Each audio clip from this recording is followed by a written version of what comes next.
కృష్ణా జిల్లా బాపుల మండలం మల్లవల్లి పారిశ్రామిక వాడలో అశోక్ లేల్యాండ్ యూనిట్ ను రేపు సాయంత్రం మంత్రి నారా లోకేష్ లాంఛనంగా ప్రారంభించనున్నట్లు గన్నవరం ఎమ్మెల్యే యార్లగడ్డ వెంకట్రావు వెల్లడించారు. అశోక్ లేల్యాండ్ రాకతో మల్లవల్లి రూపురేఖలు మారనున్నాయన్నారు.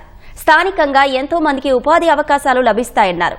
మల్లవల్లి నుంచే 30,000 ఉద్యోగాలు కల్పిస్తామనే హామీ నిజం కానుందని తెలిపారు. గత వైసీపీ ప్రభుత్వం తరిమేసిన అశోక్ లేల్యాండ్ ను తిరిగి తీసుకొచ్చి ప్రారంభం చేయిస్తున్నామని తెలిపారు.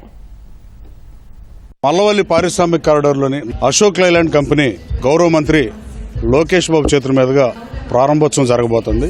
అశోక్ లేల్యాండ్ కంపెనీ చైర్మన్ గారు కూడా యూకే నుంచి వచ్చున్నారు. యువతకు ఉపాధి అవకాశాల లక్ష్యంగా 20 లక్షల ఉద్యోగాలు ఇస్తారని చెప్పిన లోకేష్ బాబు ఆ దిశగానే పనిచేయడం జరుగుతుంది. తన శాఖ కాకపోయినప్పటికీ అశోక్ లేల్యాండ్ కంపెనీలతో హోసూర్ ఎండీతో కానీ మిగతా ఎండీలతో కానీ మాట్లాడి ఆ కంపెనీ వెనక్కి తీసుకొచ్చాం. గత పాలకులు గత ప్రభుత్వం ఓపెనింగ్ సిద్ధంగా ఉన్న కంపెనీని తరిమి కొట్టిన పరిస్థితి. అశోక్ లేల్యాండ్ రాకతో మల్లవల్లికి వైభవం రాబోతుంది. రాబోయే కాలంలో ఇది మంచి పారిశ్రామిక ఎస్ఈజెడ్గా తయారు కాబోతుంది. ఖచ్చితంగా రాబోయే నెలల్లో 420 కంపెనీలు రాయడం ఖాయం. మల్లవల్లి నుంచి 30,000 ఉద్యోగాలు వస్తాయని చెప్పారు. అది ముమ్మాటికి యథార్థం.